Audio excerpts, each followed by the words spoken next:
social justice. We also have great speakers who represent us or who want to represent us, and we want them to represent us across the country. First up will be Representative Jim McGovern from Massachusetts. Before I speak of the other guests that we'll be talking to, please put your name in the chat and your location so we can give you a shout out and recognize that you are on our call. We also ask you, if you are phoning in, please dial *3 at any point so that you can ask a question for any of our great guests, our great speakers.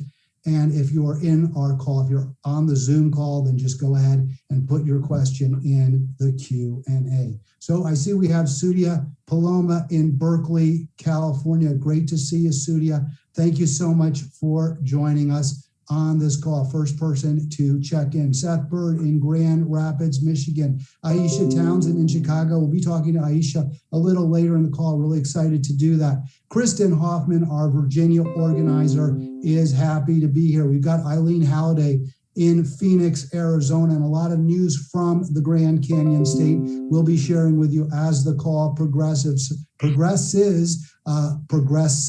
news. Our teacher in West Virginia, Jenny Craig, a great organizer and another fighter for working people, is on the call, and the list just keeps going on and on. I'm not going to be able to get to everyone. Again, if you're on the phone, though, we want to hear from you. Dial *3 so that you can be heard on this call and your question can be taken. We also, as I mentioned, have great speakers, including Maya Wiley, who is running for mayor in New York City. We have Dianne Morales, another New Yorker, and closer to my home, right across the Potomac River, Sam Rasoul, who has our Revolution Virginia's endorsement. He is running for lieutenant governor here, currently a delegate in the 11th district.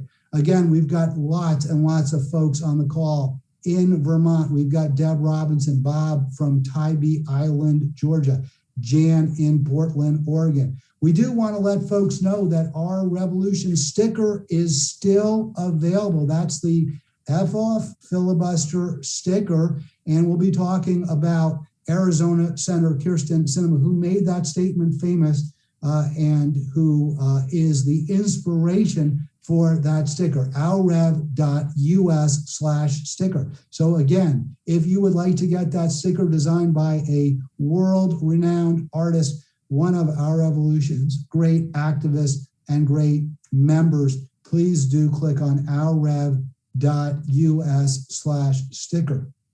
We'll be getting going in about another minute or so. Just after 8:30 rolls around, I'll be handing off to my co-host, Anna Marta-Vishke, and so honored and excited to be doing this call with Anna Marta. Thank you all as well for joining us. And let me see if we can get some more names in quickly before we move on. David R. in Orange, California. I assume that's Orange County. Maybe there's an Orange City. Dorothy in LA as well, and she's got a smiley face to go with it.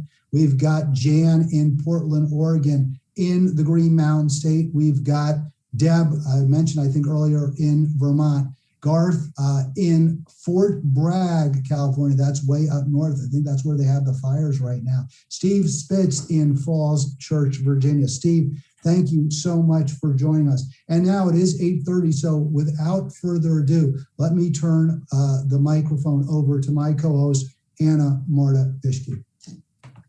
Good evening, everyone. My name is Anna Marta-Vishke. I'm a regional organizer, as Han mentioned. It is my pleasure to be here with all of you tonight. We have an exciting call. We have a congressperson here with us, Jim McGovern of Massachusetts. We have 3 exciting progressive candidates. But before we speak about our candidates and we welcome our guests, we want to quickly review how we are fulfilling our 5-point plan to win progressive change. This week, we mobilized our nationwide network of grassroots groups to fight for 15, which we will hear about later on the call. That's right, Anna Mara. We are holding elected officials accountable. That's number 2. Joe Biden made a campaign pledge to invest $7 trillion in housing, education, clean energy, expanding Medicare and other critical priorities, but his Build Back Better package is falling short, especially, I think, because he is trying to win Republican votes. Our Revolution has endorsed a letter calling on the administration to go bigger, bolder, and faster. And that letter was signed on by 60 House Democrats, including our guest tonight. And we're really excited to have Congressman Jim McGovern of Massachusetts. We'll be talking to him in just a moment.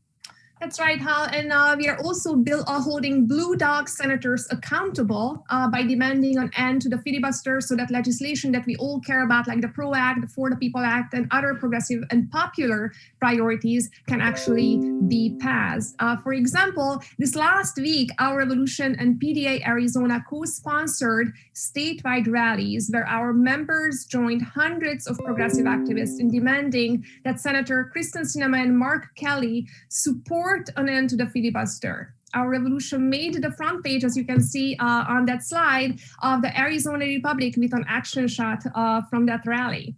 Yeah, that was really exciting to see, and I'm really delighted. And just reminding folks on the phone, hey, if you want to be part of the conversation, dial *3 so that we can take your question. And again, it's ourrev.us/member 2021 to become a movement builder. We are, number 3, electing progressive champions, and so delighted 1 week ago tomorrow that Philadelphia District Attorney Larry Krasner scored a decisive re-election primary victory.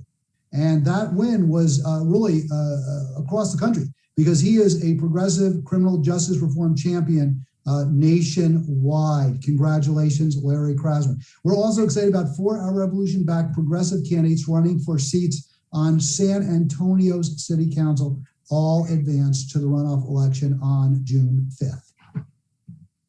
All right, number 4 is fighting for progressive policies. We are standing with Palestinian people. We are calling out human rights violations. We joined over 150 organizations in endorsing an unprecedented joint resolution, which was introduced by Bernie, AOC, Rashida Tlaib, and Mark Buchan, that aims to block a massive weapons sale to Israel. We also signed on to a letter calling on the Biden administration to stop Israel from displacing thousands of Palestinians, which would amount to war crimes and a violation of international law. Really important stuff, Anna Marta. We are fighting for justice across the world and, of course, in our own backyard as we fight to end qualified immunity. A year has passed since the murder of George Floyd. Last week, Our Revolution members joined Executive Director Joseph Geevarghese, Ben, and Jerry, who are co-chairs of the campaign to end qualified immunity, at a press conference in front of the Supreme Court. We called for an end to the doctrine that shields bad cops from being forced to take responsibility when they use excessive force, when they kill people, when they beat people up with zero justification. That's exactly right. And number 5 is building a progressive party, and there is no other better example of that as what we are doing here in New Jersey, where we are taking on the Democratic Party. We have an undemocratic ballot system here in New Jersey, which gives an unfair advantage to candidates who the party favors and picks. This is clearly not something that we as progressives can support, so we are squarely against the county ballot line here in New Jersey, and we are fighting to end it. And in Arizona, Our Revolution urged the Arizona Democratic Party State Committee to pass 3 resolutions addressing key democratic priorities such as For the People Act and the John Lewis Voting Rights Act, the PRO Act, and ending the filibuster.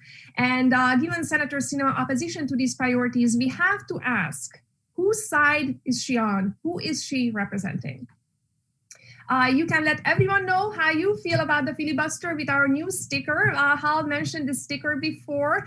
Senator Sinema made this phrase famous in her Instagram post when she said F off. We took it personal. This sticker, the F off filibuster sticker, can be yours if you sign up to become a movement builder today. And please do sign up. You help our work immensely if you become a member and donate to us in our regular recurring basis, $10, $5 a month. Every dollar helps.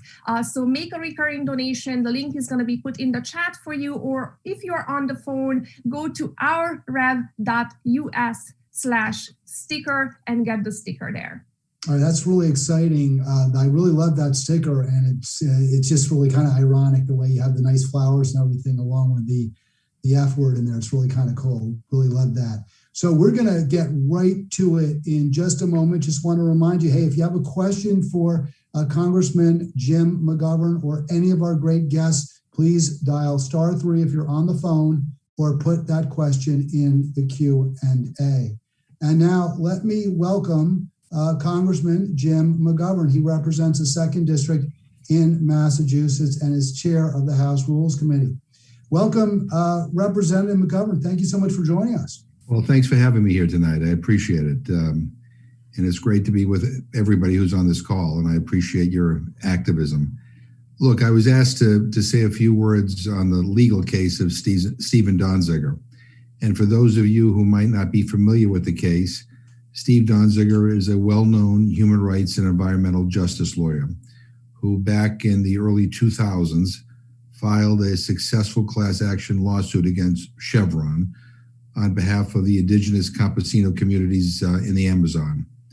And for years, really for decades, Chevron's oil drilling and production activities and its abject failure to remediate any of the harmful effects caused massive contamination and harm to the people and the environment in the fragile Amazon basin. Indigenous peoples were subject to decades of exposure to deadly carcinogenic waste. The cancer rates went through the roof. They were astronomical. The drinking water reeks of oil. Young children frequently end up covered in rashes and sores from playing in local water sources.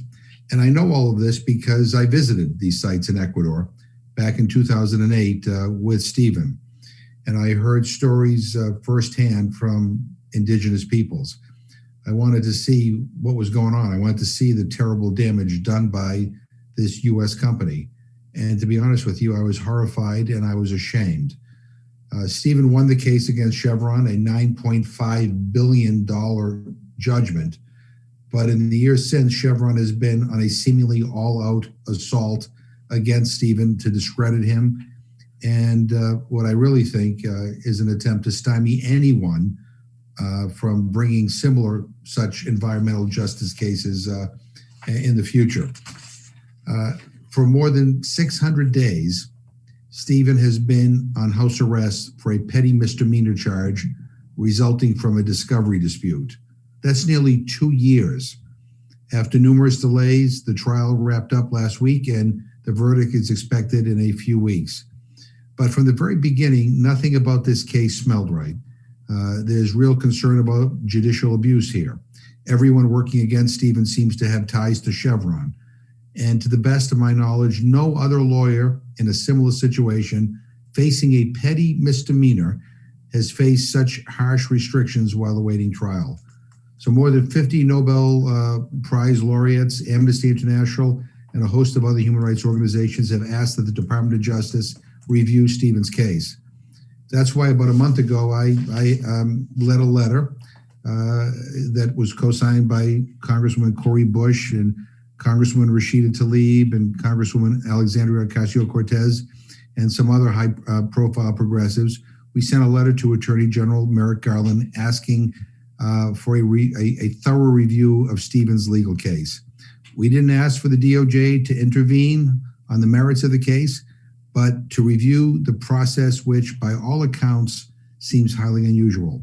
So to those of you on the call tonight, what can you do? One is we would like a similar letter coming out of the Senate.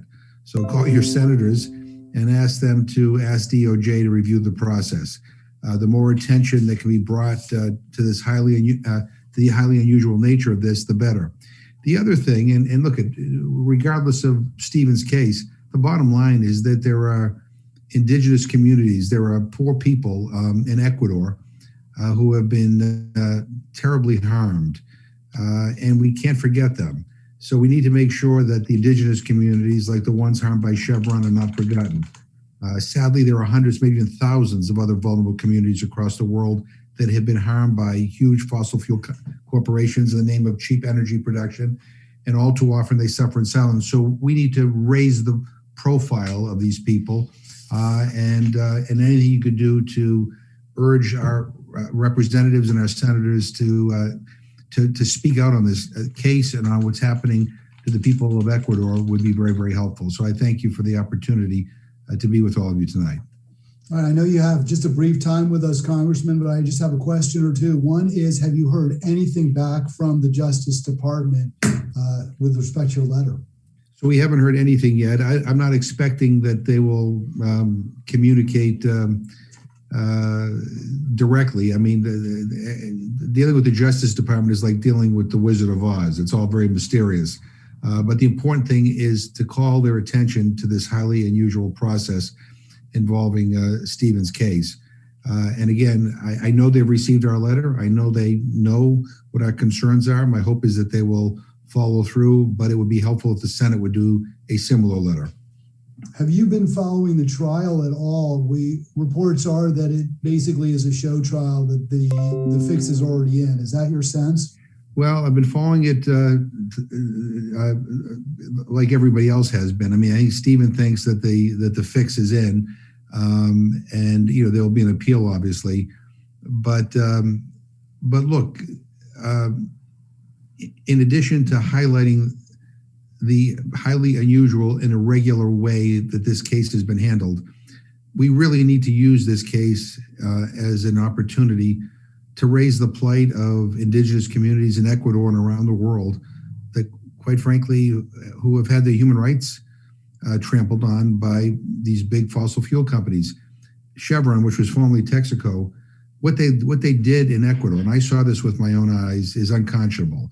And I was ashamed as a member of Congress. I was ashamed as a U.S. citizen that a U.S. corporation would be engaged in such a thing, and the fact that nothing was done to remediate it.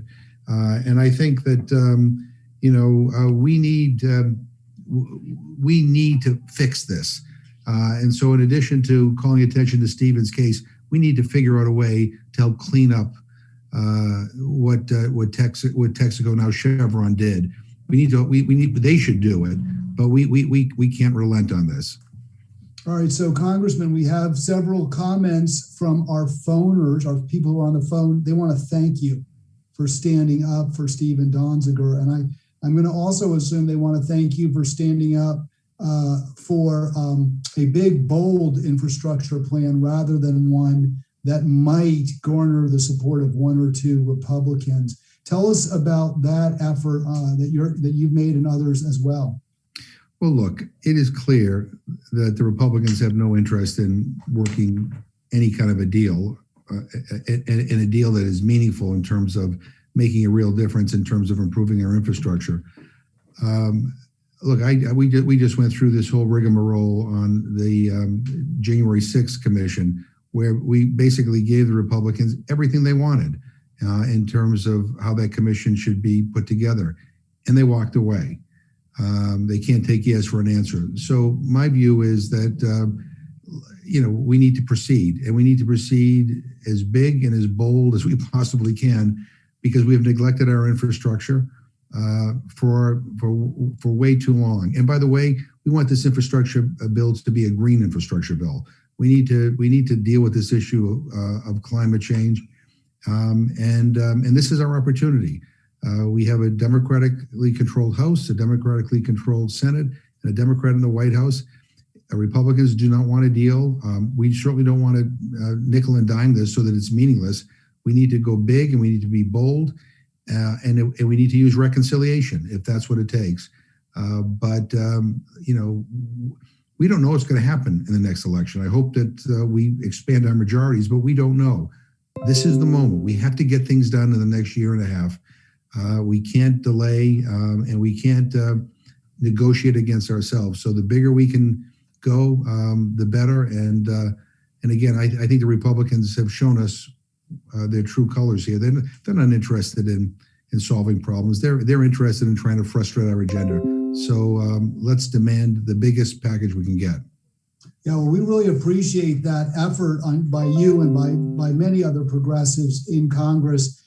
Again, we're speaking with Jim McGovern from Massachusetts. And, you know, one thing, I work with the folks in Massachusetts, Representative, and we see some really, you know, very, very progressive representatives in Congress from the Bay State, yourself, of course, Representative Ayanna Pressley, both senators, Warren and of course now of course Markey, of course Ed Markey, who I introduced on a call. So I was very excited to meet with Senator Markey. But there's problems getting progressive laws through the State House. And I know there are efforts to change the rules there. Is that anything that you're focused on? Well, I mean, I never served in the state legislature, but I do think that, you know, I certainly support anything we can do to help enhance the voices of the majority of the people in Massachusetts and across the country. Look, we have some very progressive state legislators who I know are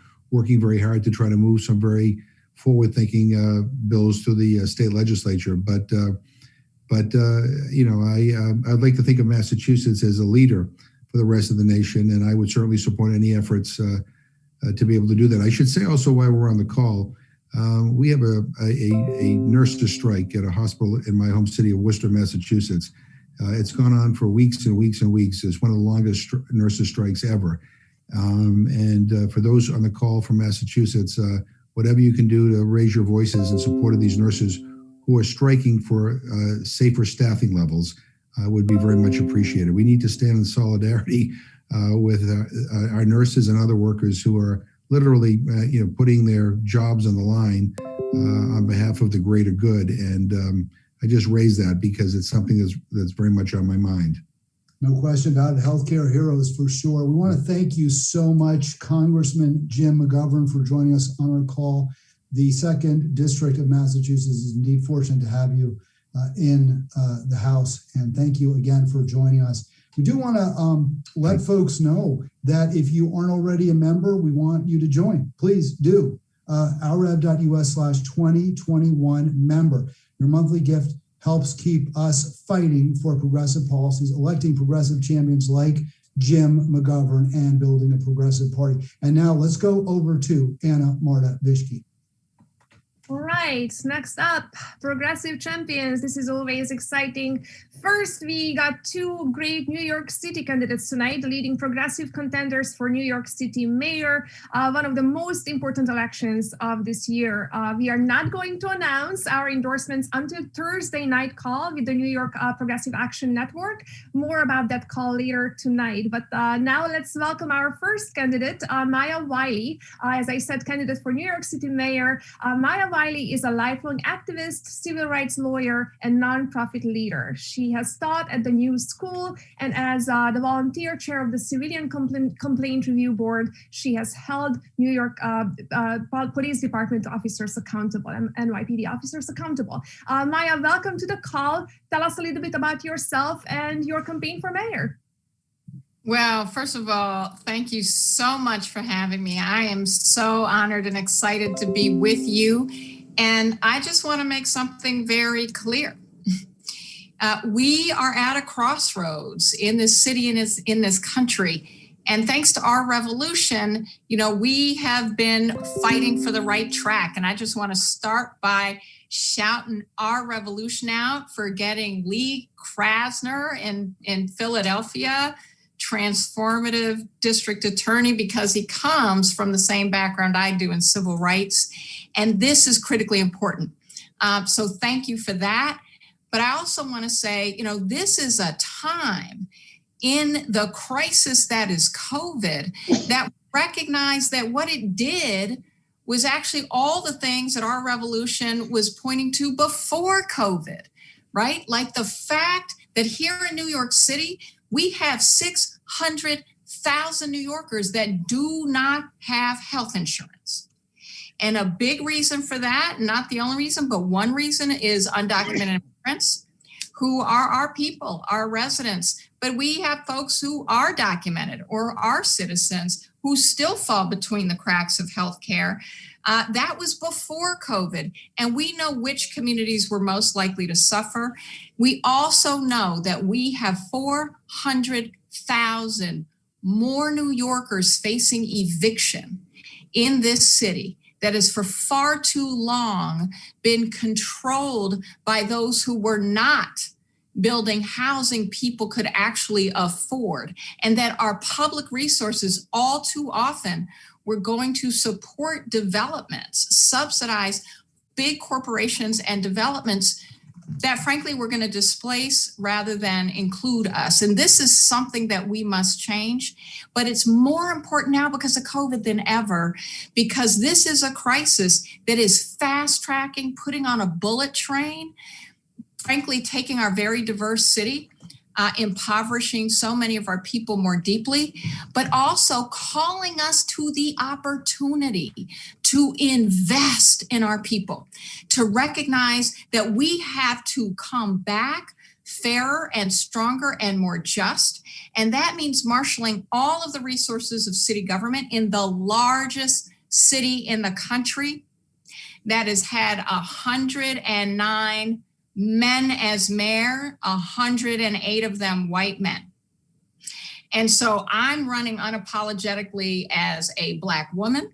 I'm running unapologetically as a progressive. I'm running unapologetically as a civil rights lawyer. I'm running unapologetically as the child of civil rights activists at the forefront of the economic justice community to say, we will create a new deal for New York, where we invest our public dollars in creating 100,000 new jobs, but doing that by creating and building the things we need built, like more real affordable housing at rents our home health aides can afford, our folks that do childcare can afford, our nurses can afford, all the folks who are essential, who had been struggling just to hold on in the city.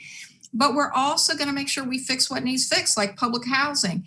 And we're going to use the opportunities that we have to close Rikers Island, one of the most notorious in this country for frankly just incarcerating people based on poverty and skin color and mental illness. It's our largest psychiatric facility in this city. But we're going to show the nation how we take what was the criminal industrial complex and we transform it into renewable Rikers, into renewable energy generation as we make our way to a path to 100% renewable. But we're going to be a city that's both pushing at the state level for things like universal health care, but also being a city that is partnering with you on making sure that we get out of the federal government what we need. And as someone who has focused also on everything that includes keeping public housing public and making sure we're investing in families' ability to take care of themselves and their children, that we're doing more public investment and making sure we don't develop and displace, but we actually create healthy, livable communities. This is an opportunity to take this crisis and do something we have never done before, which is recover every single one of us from crisis. And New York City, as the largest in the country, has the ability to be a trendsetter, but our revolution has already set the trend. So look, we're 29 days out. It's a wide open race because so many people have not turned their attention to it. And this is the opportunity to make sure that the folks who will not transform policing, who will not invest in community, who are calling for more police officers right now, who are calling for more things that we do not need, who are not standing on the side of progressive change, don't walk away with the largest city in this country, and don't walk away with taking us backward after all that our revolution has helped us to build. This is our chance. And so we need our revolution actively engaged in helping us keep a progressive path for this city so that we can continue to push a progressive path for this country together. Maya, thank you so much. It was a pleasure listening to you. Someone in the chat said, yes, go big, go bold, or go home. No more status quo. Status quo is racist and sexist, and that is right. We are looking forward to seeing you again on the Thursday night call. Don't forget, everyone, we have an exciting Thursday night endorsement rollout call when we are going to announce whom we are picking for our candidates in the New York City competitive races, including the mayoral race, where we are going to hear from Maya again. Dianne Morales is not able to join the call. Unfortunately, she had a last-minute conflict, so we are going to skip ahead and go back to Hall. All right, thank you so much, Anna Marta, and really enjoyed hearing from the candidate, Maya Wiley, who's running for mayor, of course, in the Big Apple. Very exciting, and some really great speakers already tonight. So our next guest is going to be another one of those outstanding progressives that we're just really excited to be able to, well, I don't want to say endorse because that decision hasn't been made yet in New York, but we'll hear very, very soon. But the decision was, in fact, made in Virginia. And we do have with us Delegate Sam Rasoul. And I'm going to ask you, Delegate, I see you're muted. If you can unmute, if you haven't already, to join the conversation. Welcome. Thank you for being part of our call. And tell us how your campaign's going.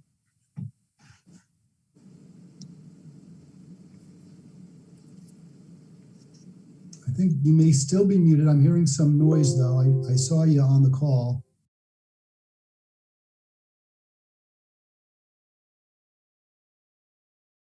Can you unmute? Is that possible? So we're having a little bit of technical issues with Delegate Rasoul, but just jump in when you're ready. We've endorsed, when I say we, Our Revolution Virginia has endorsed Sam Rasoul for Lieutenant Governor, as has the Washington Post. I think I hear you now, Delegate. How are you doing today? Nope, still struggling there with a little bit of audio issue. I think. Hello. Yes, good evening, Sam Rasoul. I see you now. Hello, everyone. Thank you for joining us. How's the campaign going? Pretty well. I think you've got our endorsement, and the paper in the big city here has also decided you're the right person for the job. Thank you so much. I really appreciate it. It has been an awesome day. So much going on, bouncing from one event to the other. I was at a farm in the county, and now here at a local event. So much energy. Many of you, as you just mentioned, just heard that we were endorsed by the Washington Post, who said that we've got guts. And let me tell you, we can talk policy all day long, but what running for office is about is having the guts to be able to stand up and do what's right, especially in the face of lots of adversity. And as a champion of the Green New Deal, who said, if we're going to talk about justice, it has to be intersectional. As someone who stood up to our behemoth here in Virginia, the Dominion Energies of the world, we have said that we are going to take control of our own destiny with regards to what energy policy looks like. We've stood up against pipelines. We've taken difficult votes, even when the bulk of our party wasn't up for it. And they noticed that. And even the Washington Post, which isn't necessarily known as the most liberal apparatus, said, you know, we work hard, we know our stuff, and we've got to bring some of that moxie to get good things done. Look, the reality is, in running these campaigns, policy very, very rarely impacts elections. I know it's so tough for us to hear this, but voting is an emotional decision. And just look at what happened in Georgia. In Georgia, what we saw wasn't that we had better policy in winning in January. It was that we just out-organized. And so while I love being a policy wonk and happy to talk through that all day long with so many folks, what we need to do is to be able to out-organize.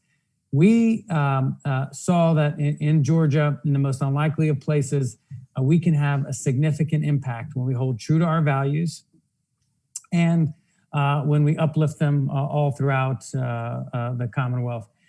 The reality is that Virginia is the bellwether We saw in 2017, after the 2016 presidential election, what happens in this 2021 race will impact and will set the tone for what progressive politics can be. We're out to prove something here in Virginia. Many of you might know some of the Virginia history here, that we are in a state that was solid red, turned purple, and now is blue. But what we're out to prove is not just that Democrats can win, but that we can be true progressives that want to build broad coalitions, that want to make the tent bigger because there are people sitting on the sidelines who are just waiting for us to reach out to them. And so for me, as I've been thinking through this campaign for Lieutenant Governor, it's been about building those broad coalitions and getting things done. We've got 15 days left. And for all of you who are watching that want to be a part of a progressive campaign to prove that in the Commonwealth of Virginia, the former capital of the Confederacy, we're asking you to visit our website, sanfordva.com, check us out, help us prove that progressive politics can win even in the largest seats in the Commonwealth. We know that with your help, we had people yesterday, we sent over 77,000 text messages. We've made over 800,000 direct voter contacts. We've been on doors. We've been able to get this done. And we're out to prove that there is a better way to win, a better way to engage. So I want to thank you, Hal. Thank you to everyone, Our Revolution, saying that we are investing in progressive politics and we're going to do it from the ground up. I want to keep you on for just a little bit longer, Sam. Really cool stuff about you. For one thing, you mentioned policies don't always trump, likability and people's emotions when they vote. One thing that's, I think, really neat is you're not from the DC area. You're not from Richmond. You're from Western Virginia in Roanoke, a more conservative, I would have thought, area. And yet you are a true progressive leader, including introducing the first bill for legislation in support of the Green New Deal in the Virginia legislature, and also fighting for criminal justice reform. So you can win, right? What does that tell us about how candidates can win, even in maybe purple or reddish districts? Yeah, look, as the first Muslim ever elected in Virginia, out here in the western part of the state, in an area that is bright red, except for my little district in the state house, we, even in the face of enormous odds, proved that if you out-organize, you knock on enough doors, and you come to people with a true message that they can believe in, that we can win these elections. And so for me, we want to be able to prove that there's a spot for all of us. Even, being out here in the western part of the state, people write this part of the state off. And we want to prove that for sure. If you've got the right message and are ready to work hard, that you can certainly carry the mantle for sure. And do you see the issues that you're dealing with in District 11? Are they similar? I mean, in the end, the folks there have the same desires, the same needs as people across the state, I would assume, but there must be some unique challenges as well. Yeah, like Jenny's saying in the chat, when we organize, we win. I love that. My district is 86% free and reduced lunch. I grew up in a working class family. My parents had a corner store. I started working there from the age of 5. And in my district, there are a whole lot of needs. And quite frankly, there are a lot of folks who they don't know exactly what's happening in the legislature. They don't know what bills I carry, what votes are being taken sometimes. What they do know is that we're showing up. We are ensuring that people know that we care. So in many ways, it's a microcosm of a lot of the difficult issues, a lot of the problems that people are facing across America. And for what we want to be able to do is to say, look, you show up, you work hard, and there is a place for you. And what you'll find is I'm a bit of an idealist. I believe that there's a better way to win. Sure, the other side's doing crazy things. And I break it down this way: fight, ignore, engage. Forget about Republican, Democrat. There's a few folks you got to fight. few more folks you got to ignore, and then a whole lot of people that got to be engaged. And like Jenny said, trying to do everything that we can to organize. And, people are counting on us to carry that torch. And so when you feel you're out there and you're sweating a little bit like I am right now, I just remember the people that are just anxious for me to carry that torch for them. And I know that so many of you are working hard to get that done and to carry progressive politics across this whole country. What message do you find? And we're running a little bit ahead of schedule, Sam, so I'm keeping you with some questions, which I'm really enjoying the dialogue. What message do you find really is resonating with voters? And you talked a little bit about, hey, if we work hard, if I work hard, people are going to support me. Do you find that there's, one or two areas right now that the Virginia voters are saying, Delegate, I need help with this. Delegate, we need you to do this when you are in Richmond? What's different about our campaign is a few different things. We built a people's platform where we crowdsourced ideas, and you can go and visit our website and you'll see where crowdsourced ideas help to build our platform. We are engaging what's called democratic promise. We've changed the way we approach field fundamentally. The first question that we ask the 700,000 Virginians is, are you having any problems with government services? So we can rebuild trust in institutions again. And through Virginia Grit, I'm visiting every city and county in person in a safe way across Virginia. And what I have heard across Virginia is people just don't want to be forgotten. Sure, they talk about broadband, education equity, COVID recovery, unemployment benefits. There are real struggles out there. But most importantly, people just want to know that someone's going to be there to listen. And that's why as a kid growing up, and I would hear presidential candidates say they're going to visit all 99 of the counties in Iowa. For a few that have organized out in Iowa before, I said, man, I want to run this campaign for lieutenant governor visiting every one of the 133 cities and counties in Virginia, because it means something to show up. And so while we hear a lot of commonalities around education and healthcare and criminal justice reform, what people want more than ever is to make sure that their voice is being heard. All right, my Virginia team here is peppering me with questions to ask you. Explain the coalition you built for the Virginia Green New Deal. I saw some awesome people in November of 2018. They stormed the Hill, and it was this group from Sunrise Movement saying, we want a Green New Deal. I said, how do we bring that energy to Virginia? I contacted Sunrise. They're like, well, we don't really do things at the state level. I said, let's start. So I was able to gather about 9 different organizations to start in its infancy. And we brought together lots of different organizations that said, okay, whether it's the Sierra Club, whether it's the NAACP, there's room for intersectional justice where we approach the climate crisis with the fierce urgency of now, and at the same time, using it to intentionally uplift people economically in a socially just way. And so we began to build this table. And now this table is over 50 organizations that are coming together to get this done. And we have, to me, significantly shifted the conversation. Because if you want to talk about energy policy, you're going to do it in a way that's socially just, and that is not exacerbating income inequality, that's lifting up people intentionally. That's what we built here in Virginia with our Green New Deal Coalition. It's got 2 great co-chairs right now, and some awesome other people who are involved day to day. I think that's the future of progressive politics. Forget about this word unity. Unity is gone on the left. It's about coalitions. How do we keep our identities? How do we keep our seat at the table, but build a coalition platform, coalition goals? This is the way you uplift folks the right way, where everyone feels heard.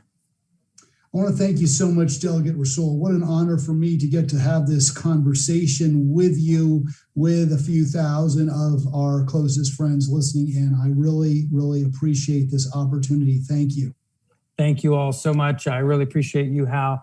And I hope that over the next 15 days that you all will help us here in Virginia to get out the vote, do everything that we can to prove, because we're setting the tone right now. This election is setting the tone for what's going to happen in many parts of the country here in 2021 in Virginia. And I'm so thankful for our Revolution's support as we really turn a chapter here and moving forward. All right, there he is, Delegate Sam Rasoul, 11th District, Western Virginia, running for Lieutenant Governor. And we are fighting for Sam Rasoul. You can see right there on your screen, we're phone banking on Wednesday, 6:30 to 8:30. And then on Saturday, we have a Get Out the Vote rally with a coalition for Delegate Sam Rasoul in Woodbridge, Virginia. This is such a nice time in Virginia. It can get hot. That's why we're starting early, 9 a.m. on Saturday. You're not going to want to miss that. You have the links. They should be in the chat right now. And with that, let me turn the microphone over to my partner, Anna Marta. All right, just for a short time, but a very important time. If you like what Maya Wiley had to say, if you like Sam Rasoul, help us support them in the work ahead. You can sign up to become a Sustaining Our Revolution member. The link is in the chat for you. As I said before, every dollar counts. We don't take corporate money. We only base our donations on support from people like you and I. So please give and give what you can, but give monthly so we can plan ahead and support progressive candidates and elect progressive champions. Back to you, Hal. All right, thank you so much, Anna Marta. And I think next time I do one of these calls, I got to get my hair cut. I think that's what this video in front of me is telling me right now. So there you see on the screen, we were on the mall on Wednesday of last week, mobilizing to fight for 15 and across the nation as well, standing in solidarity with McDonald's workers who simply want to be recognized fairly, to get compensated fairly, if they can make enough to take care of themselves and their families. That's what they are demanding, and it is absolutely right. We are honored to stand with them against the fast food behemoth is the word, I think, that made billions in profits last year, paid out billions to the shareholders, and even acknowledged that paying its workers $15 an hour wouldn't hurt their bottom line. In Denmark, I understand McDonald's workers make well over $20, and the restaurants there are still making money. So there's just no question that they can afford it. They just would rather put it in their own pockets. They're already very, very full pockets. Our Revolution member, Elizabeth Caceres, who has worked for years at the McDonald's inside the Pentagon, speaks for fellow workers and saying that her wages just aren't enough to survive and support her family. The fight for 15 would make a difference for Elizabeth in Virginia. The minimum wage, I believe, is about 15. I could be wrong about that, but it's well below 15. 15 should be the floor. As Bernie says, no one who works full-time should live in poverty. In Texas, the average McDonald's cashier, according to Indeed.com, in April of this year was paid $8.50 an hour. Think of that, $8.50 an hour in Texas, and that's the average. So that means a lot of folks are making less than that. We are now very, very honored to speak to Aisha Townsend. She is a McDonald's crew member in Chicago. And let me welcome you to the program, Aisha. Thank you so much for joining us. Do we have? Hi, everybody. Hi, how are you? Good evening. We're doing great. Tell us about the event in Chicago. You were there. The rally last week. It was awesome. It was beautiful. And what was beautiful about it? I mean, just standing with your Well, that folks. was for the... Well, I don't look at them as my folks. I actually look at them as my brothers and sisters. And I've seen it where we've had a lot of people come out, but seeing as I saw more and more people coming to support this, I was almost in tears. It's beautiful, isn't it, when people are fighting for each other and sharing that load.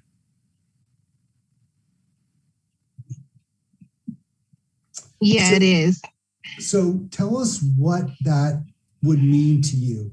If and you're close. I understand you're making 14 an hour. Do you think if the minimum wage went up to 15, they would pay you a little more because of your because you've been part of the McDonald's crew for some time now?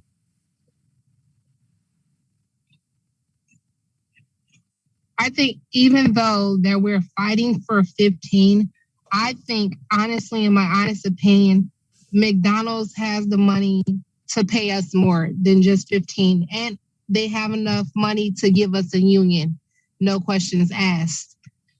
But here in Chicago, we're at $14 an hour until July 1st hits. We've already won 15 here in Chicago. We're trying to make sure that every worker in all 50 states gets $15 an hour and a union. We should not have to work as workers paycheck to paycheck. I should not have to do 6 delivery jobs to mount out to one job that they make billions. It's nothing that you telling me that you can't pay workers like me a livable wage. I should not have to worry about getting evicted. I almost got evicted because I didn't have the hours. I was where it got to the point that I wasn't able to afford stuff for my kids. I should not have to worry about little stuff. And I work for a multi-billion-dollar corporation that makes billions every day. Everybody eats McDonald's. So they can't sit and say, oh, well, we don't have the money to pay the workers. You have the money to pay the workers. You have the money to pay the workers sick pay, PEE, paid sick time, vacation pay. When we get sick and we still have to go to work, what happens to our families if we get sick during the COVID still? COVID is not over. What happens to our children and our grandmothers and our abuelas? What happened to them if we get sick as McDonald's workers? We're steady putting our lives on the line just as doctors and police officers, and you say that we're essential and you care about Black and brown workers. They don't. You know, Aisha, I have so much, admiration for what you're doing. So the strike that we went on. There's a little bit of an audio delay, folks. I do apologize for that. You can hear the pause. And, we just really want to hear what Aisha has to say because it's so valuable. It's really so important.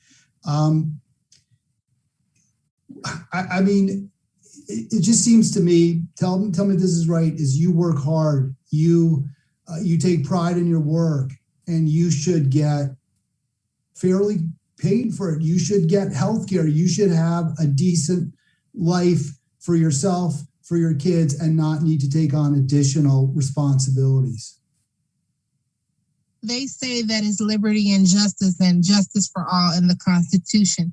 But where's the liberty? Where's the actual justice that you're really doing for the American people?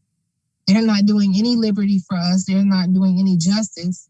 We're going through wage theft, retaliation, and we have to worry about our own safeties at McDonald's. I should not feel unsafe in my work environment. I should not have to work paycheck to paycheck. I should not have almost got evicted and had to move into my father-in-law's house. McDonald's have the fund, they have the money. They just choose to keep treating us as we're slave workers, and we're not. So Aisha, are you on strike right now? There was a strike called on Wednesday. Yes, I was there to the strike that was on Wednesday, which was last week.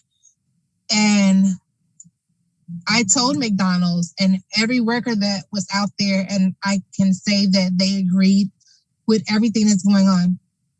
McDonald's say that they are the shareholders. Your workers are more of the shareholders because we see what goes on in these stores. We see how you disevaluate us in these stores and how you treat us. We've had McDonald's workers getting sexually harassed, retaliated against, violence in the stores. And you cannot tell me that you cannot apply the proper PEE, the proper safety for the workers, and an accommodable, livable wage.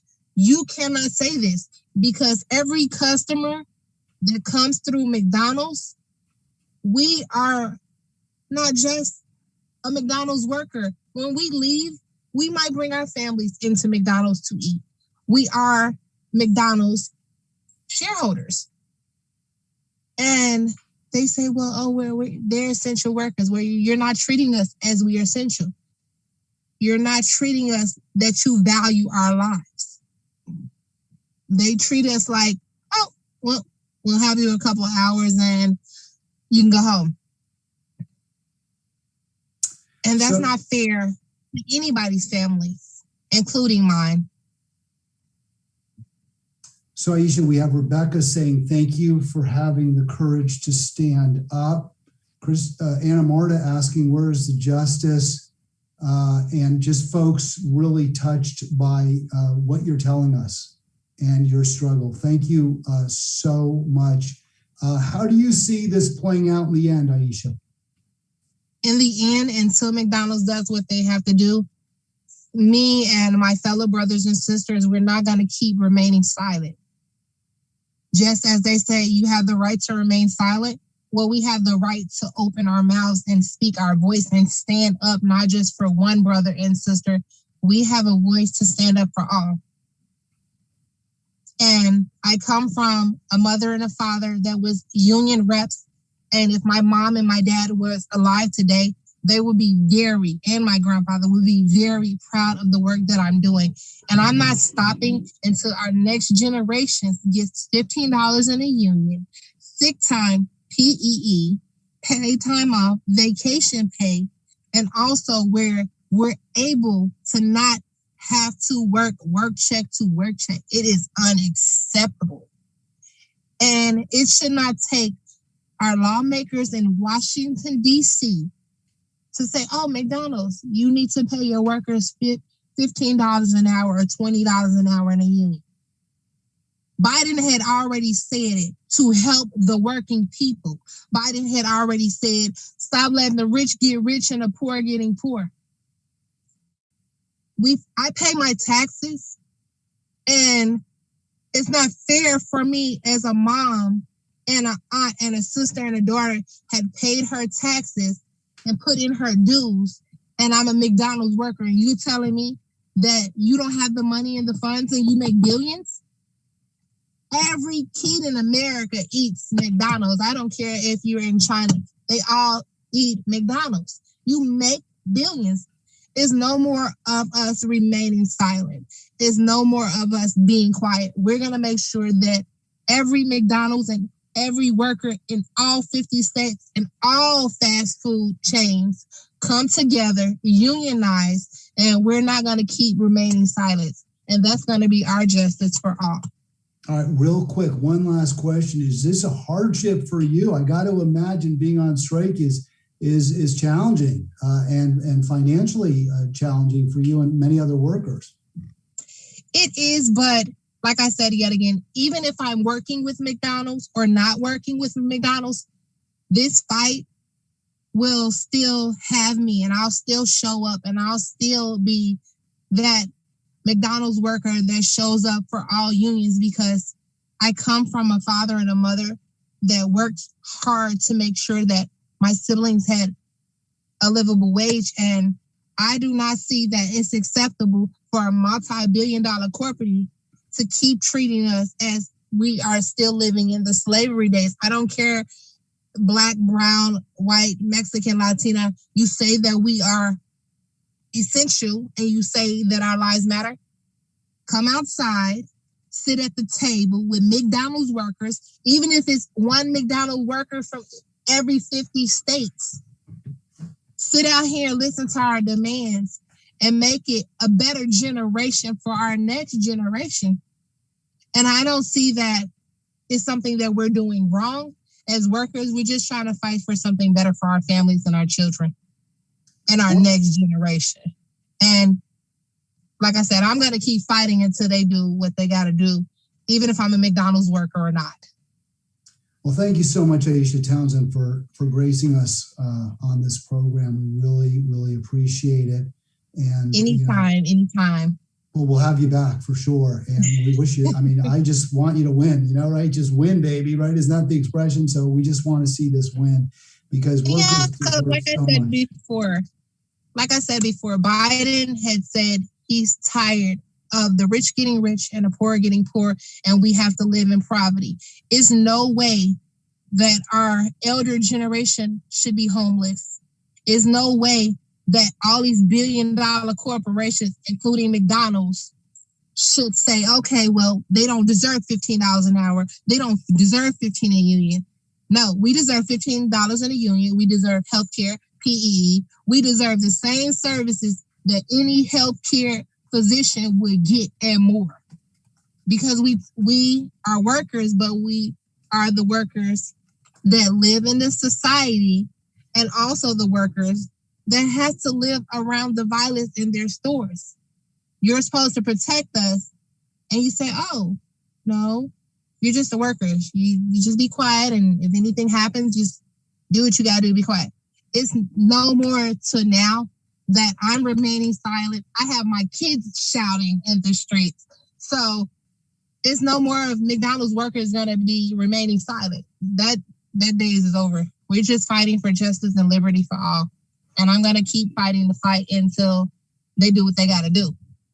Well, keep it up. And we are so excited to just get this opportunity to talk to you and see you win. That's Aisha Townsend. She is another, really another hero that we are so proud to showcase, fighting for workers, fighting for justice for herself, for her family, for her brothers and sisters at McDonald's and across the nation.